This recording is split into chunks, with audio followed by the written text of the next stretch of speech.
امتى تعتبر المريضه بتاعتك recurrent implantation failure؟ بعد كام مره تعتبر المريضه دي حاله فشل متكرر للحقن المجهري؟ 4 مرات. انا 4 كان مرات. عشان كده كنت بنتكلم يعني في البريك ان في بلاد زي فرنسا اللي هي الحكومه بتدفع للعيانين كل محاولات الحقن المجهري، وبيدفعوا لهم اول 4 مرات. لو بعد 4 مرات ربنا ما كرمش خلاص ما يعملوش تاني.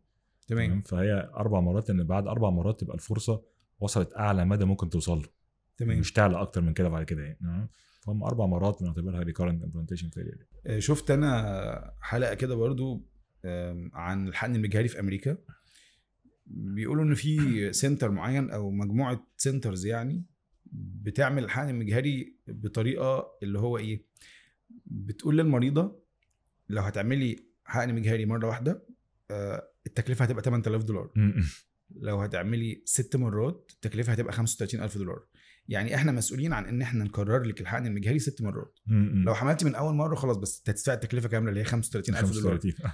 لكن لو ما حملتيش من اول مره احنا معاكي لحد 6 مرات بالباكج دوت. فهل ده ممكن نعمله في مصر؟ هل ممكن نعمل حاجه زي ديت في مصر؟ والله بص، هو ممكن يعني دي مش ممكن، لا ممكن طبعا، لان حضرتك عارف بس في جزء معين من العيانين اللي هم عندهم بروجنوزس كويس. تمام.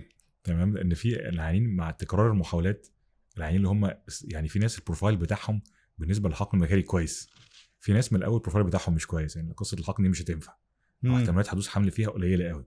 انما في ناس اللي هم نسبه نجاحهم 45 و50% دول غالبا مع تكرار المحاولات بينتهوا ان يحصل حمل.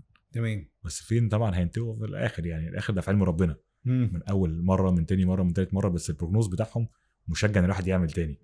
فالنوع ده من العيانين ممكن الواحد يعمل معاهم كده طبعا.